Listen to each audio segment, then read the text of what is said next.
The survivor is Hilda Halpern, maiden name Callis. My name, the interviewer, is Anne Lamette. We are in the city of North Miami Beach, Florida. The country is the United States, and the language is English.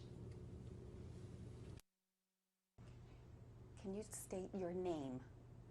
Your name. Hilda Halpern. And can you spell that? Hilda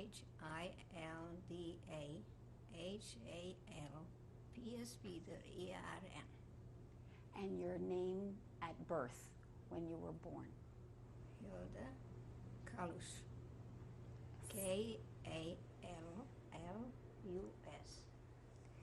And did you have any other names? No. Or nicknames?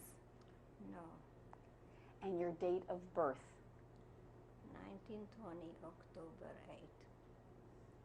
8. And your age? 75. And the city and country in which you were born? City is Munkac, and country is Czechoslovakia. Czechoslovakia. Same thing. Okay. Can you describe your childhood? Can you begin? My childhood was a very happy childhood. I had a good childhood. I was loved, I had love and everything. Good life, like usual children I have. Were there any other members in your home? Your mother? Yes, my mother and my father. And did they have an occupation? My father was working in a shoe, He was managing a shoe. My mother was a housewife. Were there any other children? No.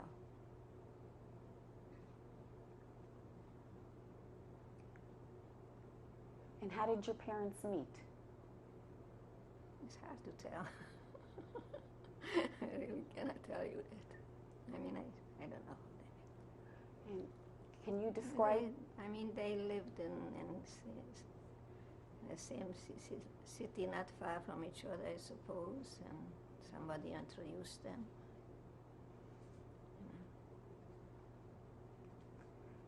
Can you tell me what the Jewish community was like in Munkac? What it was like? Mm-hmm. Most people were very religious. Religion was the main thing by Jewish people. Very few were who didn't keep up Shabbos, a drugstore, certain stores, very, very few. So a nice Jewish community.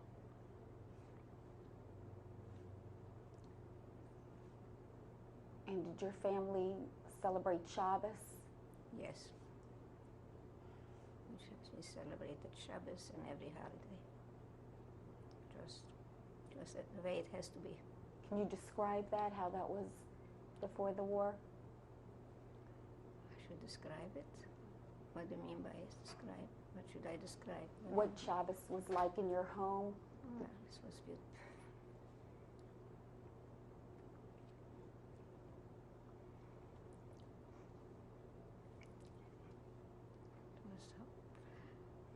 Prepared a nice table, nice food. My mother arranged her licht, she put on a white apron, something nice on her head. She got dressed nice.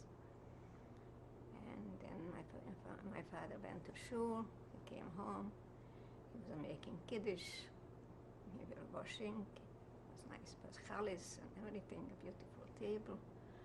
And we ate. My father was singing. Sometimes I was singing with him, and life was beautiful before the war.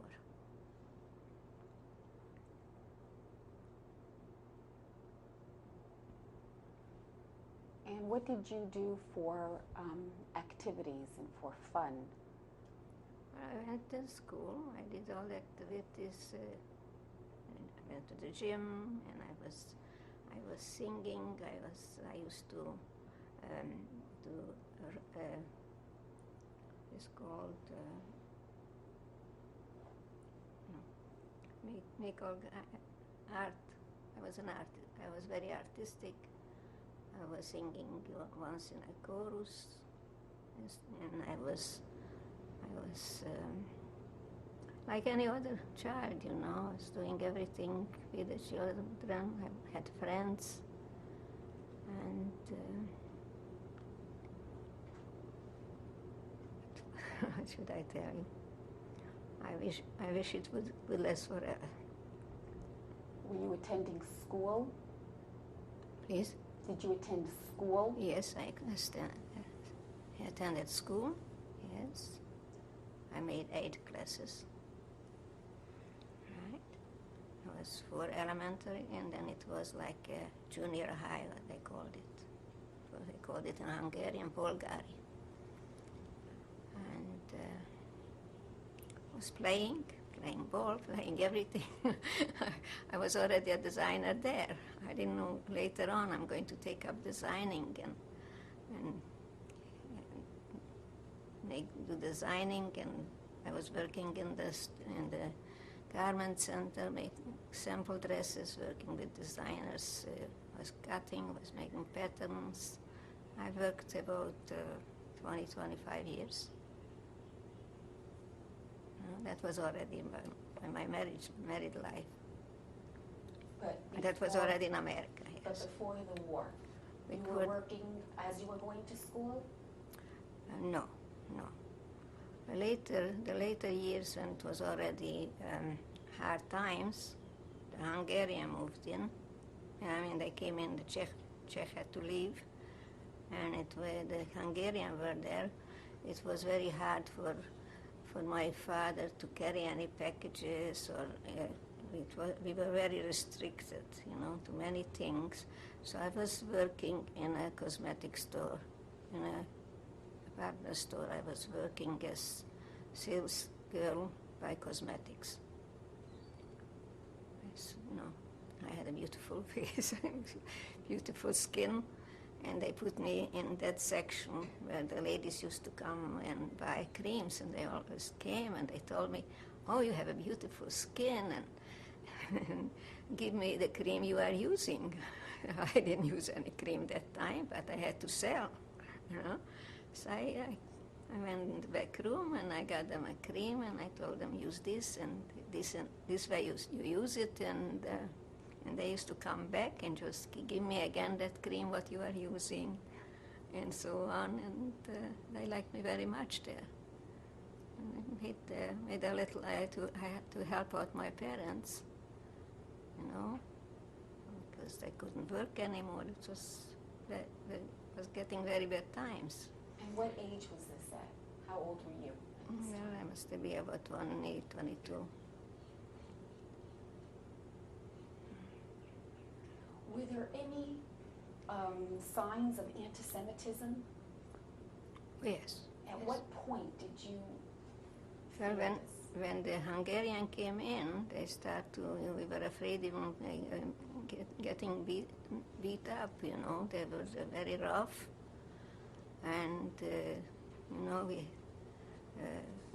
as I say, we couldn't carry anything. That's the reason I had to stop in and do something to bring in some money in the house, because people lost businesses, and my father's didn't get paid enough because the synagogue was, people didn't work, people couldn't pay, you know. They paid like dues every month. They paid dues, and they didn't have. It was not enough food. It was rationing. It was already bitter times, very bad times. And so when Hitler came to rise to power, Yes. in 1933, how did that affect you? Well, by us, they came later. It must have been, they came in 44, we left already. They took us to Auschwitz. But that was in 43, they came in. They came to the doors all over, always with the bayonets, and we had very much scare. And Were there any news that had infiltrated? Was there any way of knowing that there was something occurring? Well, we had newspapers, yes. My father used to read the newspaper and tell us, and he was giving us hope, and was trying to keep it from the children. We shouldn't be bitter. We should hope, and we should believe in God. And that's why he kept us, away from feeling the problems. But of course, I wasn't a little child anymore. I knew what's going on. Was there any attempt to leave the country? There was nowhere to go. I mean, it was already in Slovakia, part of Czechoslovakia. There was already, those people were taken away much earlier. That could have been 33, as you say. And so a lot of people come to Holucaust because there wasn't yet anything, So sometimes we had to hide out some people. We had very much scare. Every time somebody came to the door, the person had to go up on the attic, and they were going around, we didn't have like radios and televisions and those things. They came around with the drums, and they were drumming. And they would say, anybody who will have somebody who went away from home, if we find them, send them out. If we find them, we kill you. We kill the whole family. So we lived in a terrible fear already. And as I say, when the Hungarians start to act up, especially when the Germans came, So I really didn't have a good, a good youth, I was struggling from then on. But before this all occurred, as a young girl growing up in Holucaust, Yes. did you have dreams, aspirations? Oh, no, I didn't have any. And what do you mean by aspiration? Any dreams of what your future life would be like, of the future ahead? I'm sorry. Before the war got started, Yes. did you think about what life could be like for you and your family? Of course.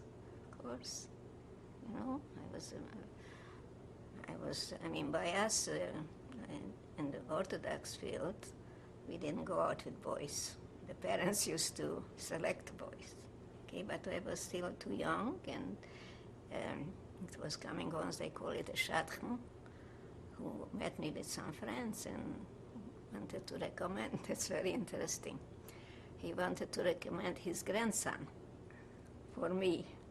I remember my father came in and told my mother, not that I should hear, but I overheard it, and that this man came over and he wants only for his grandson.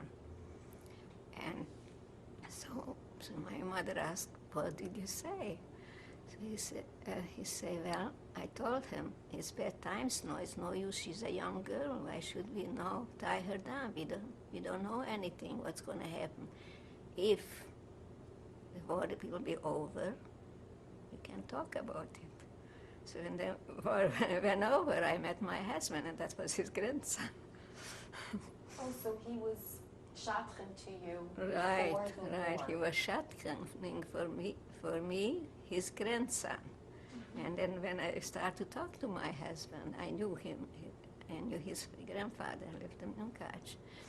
And then I started to talk to him. I say, were you the oldest child? And so on. I say, well, he said, yes, I'm actually, I think he was the oldest grandson for this, his name was Usher was his name, Usher. And he said, no, I'm the oldest grandson. And so we found out we were meant for each other. So that made me, feel better that my parents knew him. And what languages did you speak at home? Well, mostly in the house we spoke Jewish. My father, especially on Shabbos, my father didn't like us to talk Hungarian. Okay, my mother didn't know Czech because she was after the First War. There were Hungarians, took over it for a while. It was called Österreich-Ungarn. And so they spoke Hungarian, and we were reading Hungarian. My mother took me in the library because she wanted me to read the right books. I shouldn't get educated from the outside, I was kept very sheltered, so in this sense that I should remain religious and good. And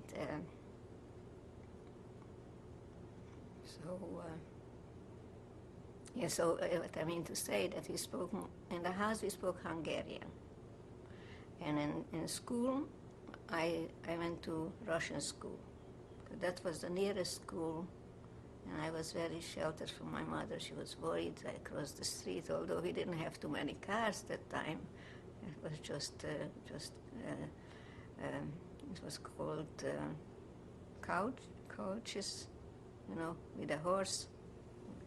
It was like had a cover, a black cover, and like a little room, and that was used if we had to go to a subway station, to the train station, and so on.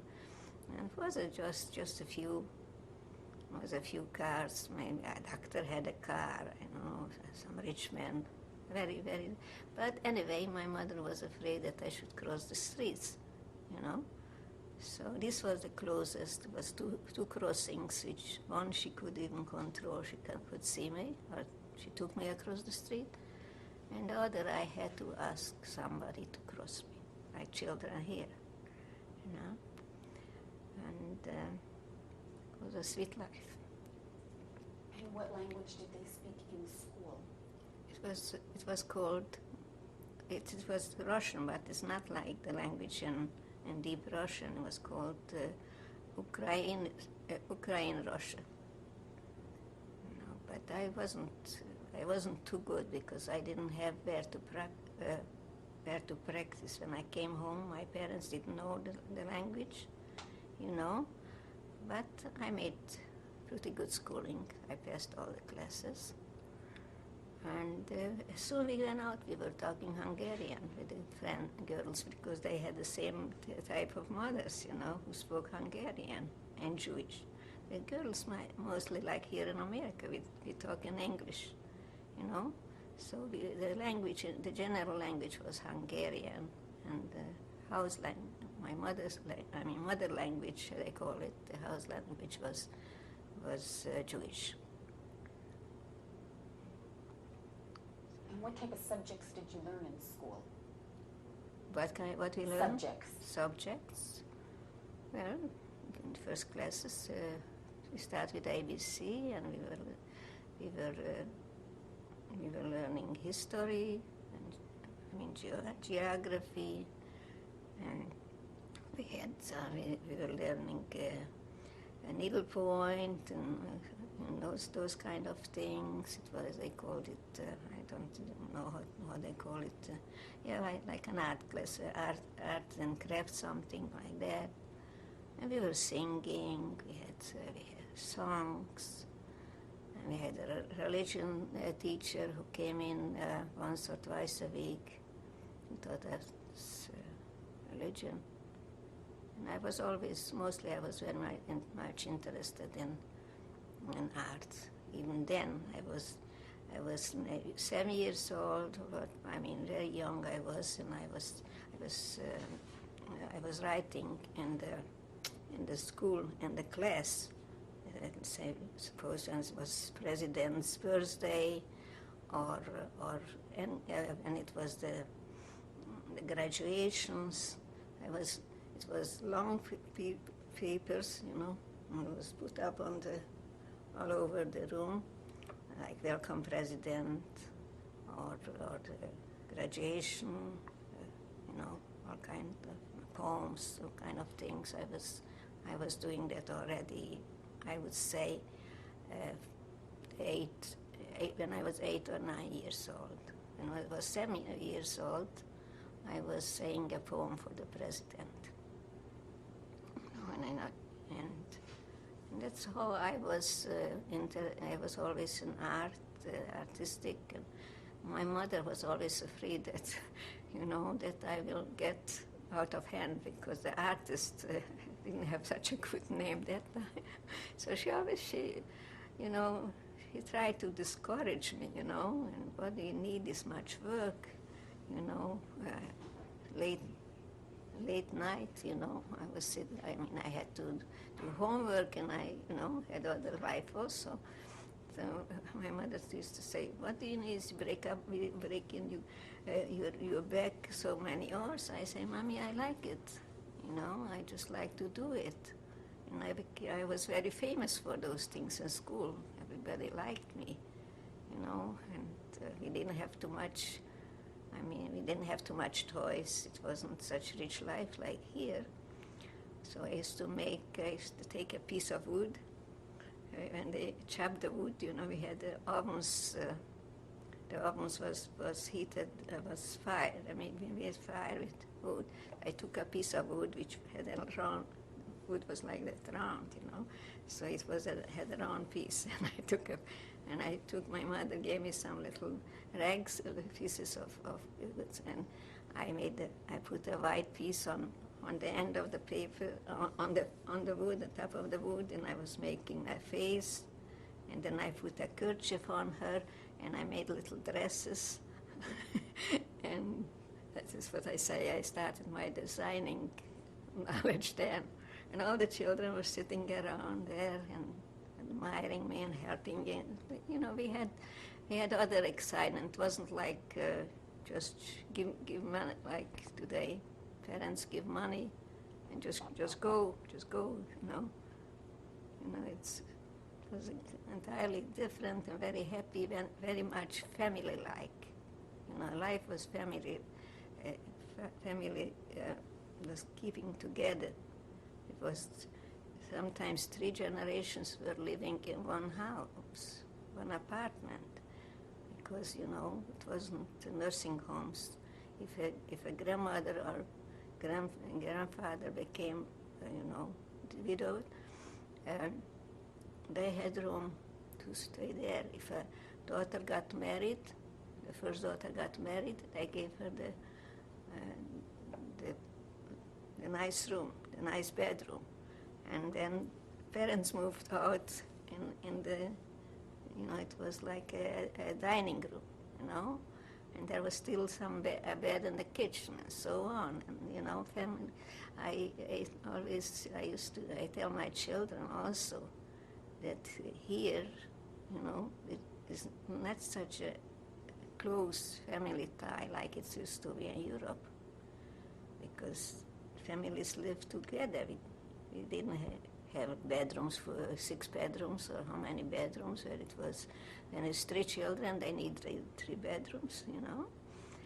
And it was more love. We had so much love. And all of a sudden, this love stopped because they took us away, you know. In your home, there were how many people living there? In my home, it was just me. With your parents? Yes, but by my grandparents, you know. When my grandmother passed away, so the house was on the 2 names. My grandfather, it was not a house, this was a few houses, you know. It was like it was a big iron door, the entrance from the street. and then it was two sides, two wings of houses. So they divided the first, the grandma's part, they divided for their four children. It was my mother also included. So my two uncles lived there in an apartment, and we had a beautiful apartment. In one end lived in another city. So she had her part there, was rented out, and she had the income from it. And it was just lovely life. The school that you went to, was it a Jewish school or a secular school? It was a public school. Yes, it was public school. Because it was, as I say, here they have this. I mean, I'm just talking from there and here, they have schools, yeshivas, and all that. They keep their children, in different schools. There wasn't so many schools, so I was going a mixed school, but it was still a very clean life. It wasn't like other youth.